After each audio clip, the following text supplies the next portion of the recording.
A couple of quick reminders, just if you need those PayPal fees, please do so at the registration desk. They're still waiting on a few people for that. And a reminder to create your community posters about how you are church in action. Estamos haciendo una actividad para crear unos dibujos de somos iglesia en acción de cada iglesia. Entonces hay papeles que lo pueden sacar de aquí y decorar como su parroquia está una iglesia en acción. So please do work on those and then we can hang them up around the registration table. We're going to continue to show, maybe you've noticed the creative parishes up here on the big screen, maybe 15-20 minutes prior to each general session starting again. So if you want to come back a little early to check out the creative parishes. And then, John, I forgot what time, tomorrow morning for the people on Zoom, when are you doing creative parishes? That's about 9 a.m. What? 9 a.m. Thanks, Jess. Okay. Okay. It makes a village. So for our friends on Zoom, we'll be showing the creative parishes, so you can enjoy it as well tomorrow morning at 9. Let's pause there and then we'll have more announcements after Father Paul and our keynote for this morning. So Father Paul.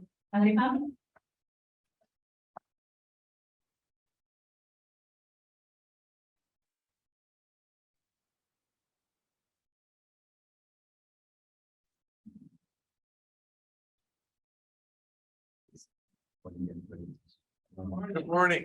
We're gonna get started. We just a moment or two of deep breathing, centering.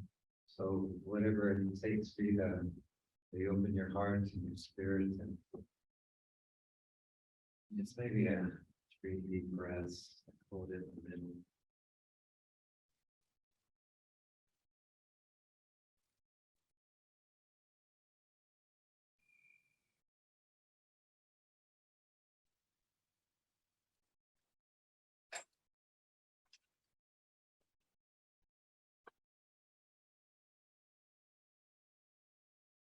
Whatever stress, heaviness we're feeling, anything in our bodies or part of someone, we just recognize that it's there and we surrender that to God.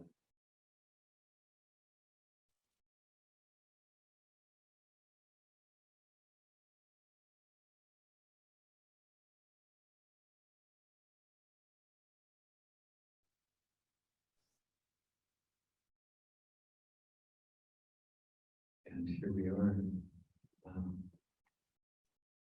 So good being with you. When I see ourselves together, and it gets to be this vantage points of all the lights, it's the constellations, right? They are lots of bright lights, lots of beauty. Good to be here. I wanted to touch upon a couple of points that I did yesterday and answer some questions. Hopefully I have time for other questions. I took one out of the box. I'm sure that people might have some other questions as well. As I had mentioned, one of the things I'm just so fortunate. I haven't mentioned when I was in Perryville, which is in the college seminary down about 90 miles south of St. Louis. I was involved in charismatic renewal, and we went to a convention, and lo and behold, someone was chief guide in that convention. And we learned about him and his community of restoration in the Sula area, and some of us decided to go up there for a 2-week winter break interim, and we got to live with this community. So I got to Frank, that was 42 years ago. Get out of here. George, remember meeting George, Leanne, meeting her, and when I saw Frankie in action many years ago, I was like, "This guy's." I just didn't know he's going to be in mine. I think I'm just the blessing, as I was sharing yesterday about going through the process of like where I later left, and fortunately Peter came into my life. That was back in 95, right? Peter had that sort of mystical, magical way of showing up in people's lives where you didn't expect them. You find yourself transformed, right? So I got to know Peter, and a number of others prayed for me for freedom, and that led me to marriage, and I got married in St. Matthew Church. So that was a shout out to that community many, many years ago. For your hospitality.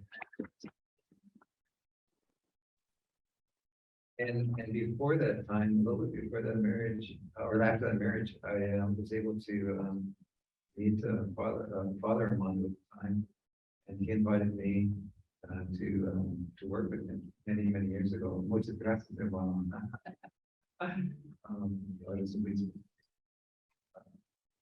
So I should probably start maybe with again a shout out also to Mother Kate, because when I came back with my family from the Dominican Republic and trying to find community, went to Holy Family, which is and I got to know that community. Holy Family, there you are. You're one of those go up, you welcome me, and you welcome Kay, you welcome Greg, and next thing we knew, we were forming church with a lot, and all of these was another bishop came out of that. How many long time ago? Did that next word shatter you like?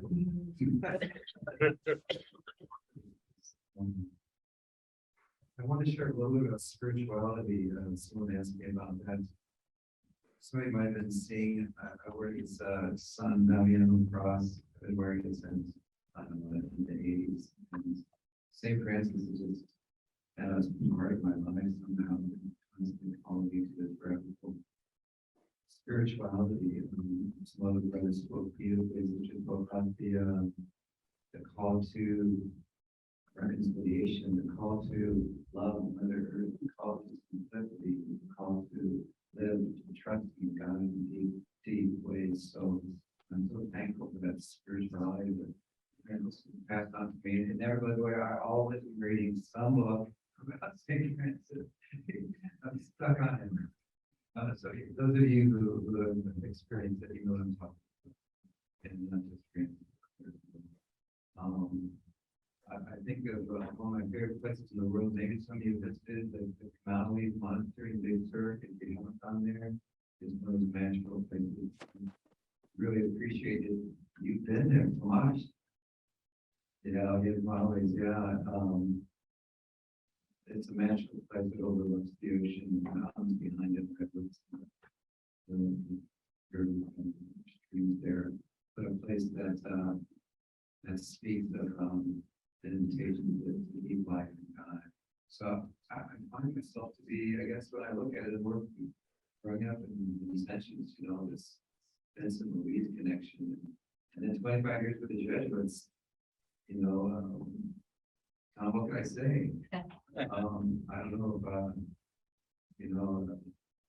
I've known many Jesuits, but I really appreciate what they brought to the church and their love for education and the discipline of study and their gifts of inviting us to good discernment, kind of whole person. I've been welcomed, and some people say, "Oh, hey, you're working at those places." Oh, the Jesuits really count.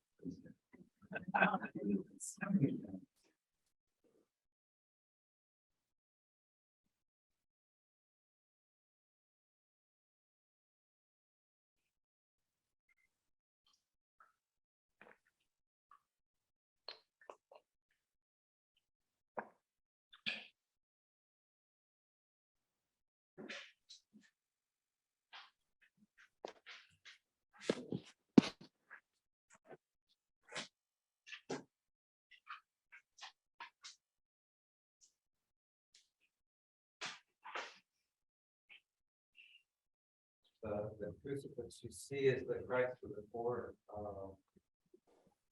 and you'll see that in a lot of Latin America. Very louder. Yeah, Lily's turn. Is there a way to turn? Can I use both of them? Yeah. Let's try this, okay. Much better. That's fine. I think just hold it very close to your mouth. Oh, this one, you okay. No, This one. Can we get another one? Like, how about four?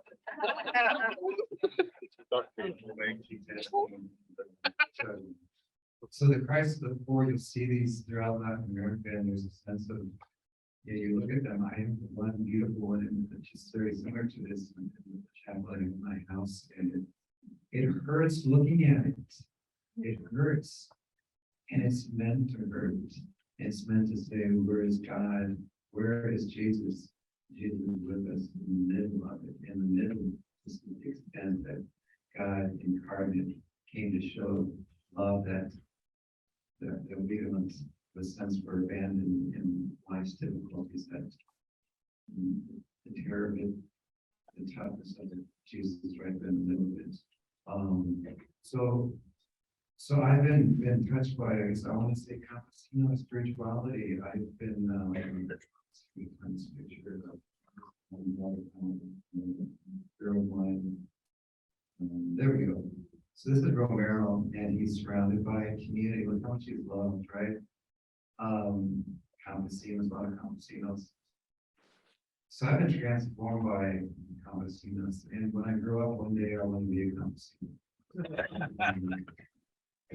And why? Because of their spirituality that's so tight to the earth, their spirituality that is deep and wide, and there's a simplicity to it, and a hospitality that's connected to it, and kind of a vulnerability to the world as is.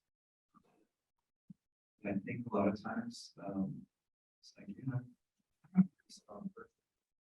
and I'm with Asian campesinos or living campesinos, or all campesinos, but now they're actually for the things. I think I'm a win. I'm always going to be a win. Okay, you're starting to rely on this thing. Oh my gosh, if you've met campesinos, which comes to the question, right into this question that came. Given your experience working in Spanish-speaking communities, what do you think are the most significant things they have to share with English-speaking communities in ECC? So sort of dovetails into it. A beautiful sense of life, a sense of maybe we've forgotten how to live it in ways of hospitality, in ways of not being so turned into a part of the machine. And I think that the way that we've been moving, a lot of ways in developed worlds is that sense of trying to really become efficient, really efficient in everything. And after a while, we're controlled by the clock. We're still controlled by time. And when I go to Latin America, no one usually around a lot of Latinos. Times is different. And spring is like, oh, I'm not controlled by the machine anymore. We need that, brothers and sisters. Otherwise, we're gonna lose. We're gonna lose the gifts of the gospel, which Jesus comes to be connected in ways that are not like a machine. So that's one of the ways. Language, in my house we speak Spanish. I got to meet my family today, tomorrow. And the beauty of the language, the beauty of the history, and then a lot of people, it's their second language, their first language might be a native language. And the connectedness that I think that language brings to history, to time, to the way one thinks, the way one is in the world. So I know a lot of people have this desire, it's like, I want to learn Spanish someday. Well, it's not too late. Keep on working on it. If you want an immersion experience someplace, I'll invite you down to Latin America and, it'll transform your mind and you'll be with people that will like make you into and invite you to be, feeling at home like you never have. My students, when I take them down there, they have home stays. And in short order, they feel like, it's a weird thing. Why do they feel in short order more at home with, seeing things?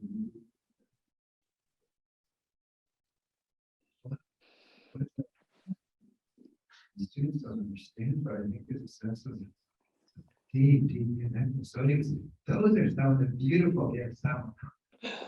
This story was little ones. This is very, very long, of what I believe our Latino Latinx communities can bring to us.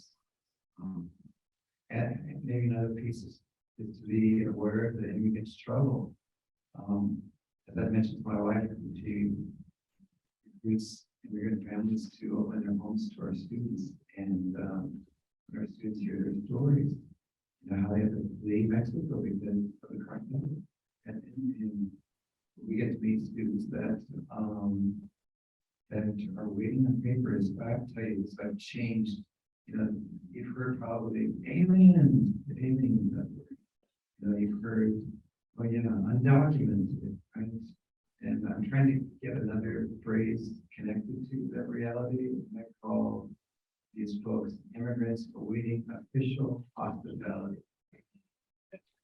I agree with that. Immigrants awaiting official hospitality. One more time. Immigrants awaiting Official hospitality.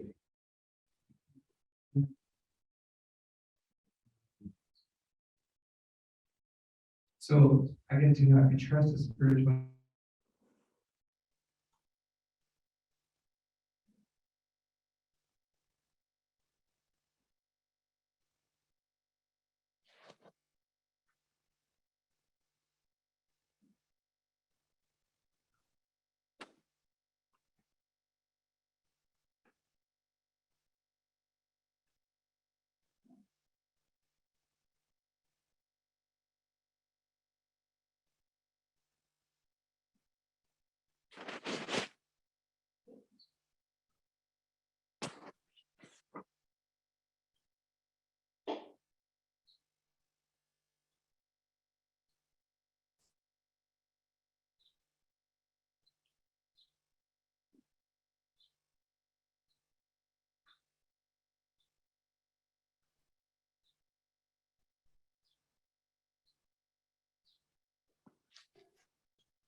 Two minutes.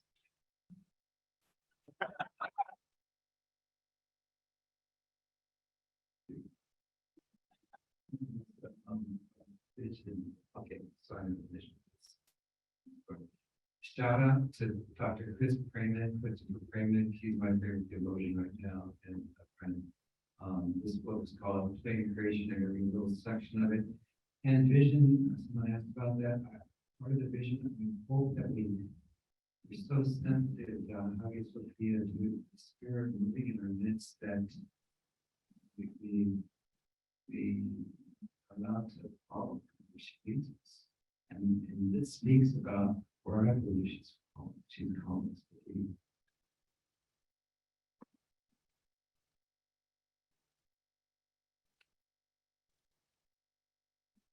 2 long minutes. We heard about Merton yesterday. For Catholics, of course, for Thomas Merton, not only Christ, but also Mary stands as our model for the call to such participation. Thus for Hagia Sophia, through her wise answer, through her obedient understanding, through the sweet yielding consent of Sophia, God enters without publicity into the city of rapturous memories.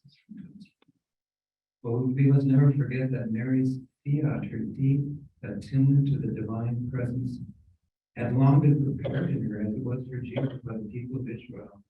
The story resounds everywhere with the call of covenant, relationship, and history. The word presence evokes a promise that is both spatial and temporal, and always is crucial, reciprocal. I am here with you now, in this place, in this moment.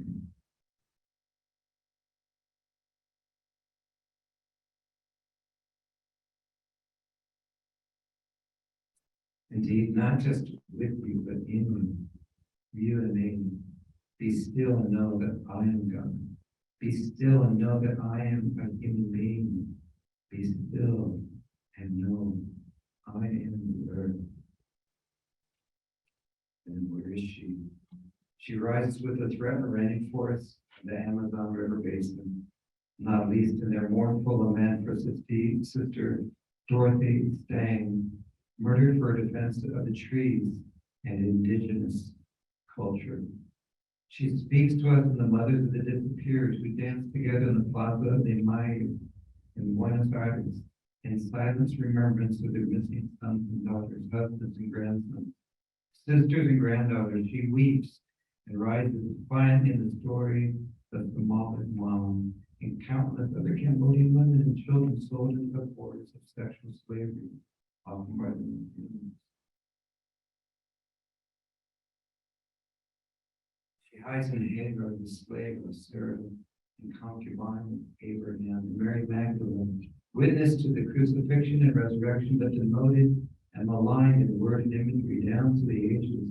And all the hidden women of the Bible silenced or misread to the eyes of racism and patriarchy. She echoes in the poetry of the late Maya Angelou, who speaks for all such women with fierce resilience.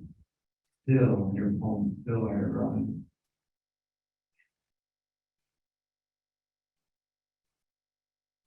Indeed, where conventional wisdom about the real world registers no disconnect between our complacent worship of quote God and the systemic violation of women, children, and the planet itself, divine wisdom cries out from the crossroads in protest, identifying herself especially with the little, the hidden, and the forgotten ones, and with suffering earth, the mother of all God's children.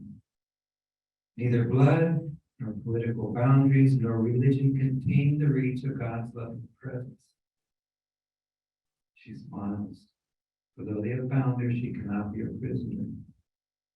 Not that she is strong or clever, but simply that she does not understand imprisonment.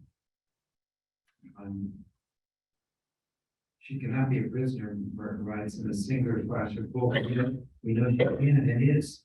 Surely the unraveling of the world in our time is bound up with their ongoing violation against the willful surrender of God. As Jewish theologian Rita Gross puts it, when the masculine and the feminine aspect of God have been reunited and the female half of humanity has been returned from exile, we will begin to have our restoration. Tikkun. The world will be renewed. Chills. When the masculine and feminine aspect of God have been reunited, the female half of humanity has been returned from exile. We will begin to have particular restoration. So, for vision, I guess I had such hope in what when I'm united with the Spirit. How can I not have hope? She filled it with hope. I have hope for us and what He's been doing. God has been doing this, which He's been doing. I have hope for us being in the world and being connected to those who have been marginalized. I hope that we will be God's hands and voice and presence to the world in need. And, you know, when I think about what I hope for the most for us, you know, it's good that you'll know them by their own. It's going to be good being with each other because I haven't seen that in our midst, right? Don't know us by them. So.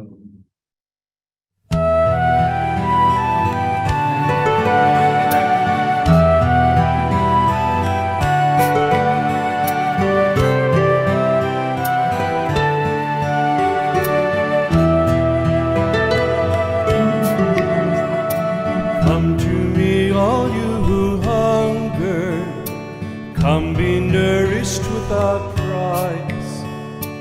Come and drink of that new river of life. Bring the lowly and the children, bring your labor and your strife. Come and drink of that new river of life.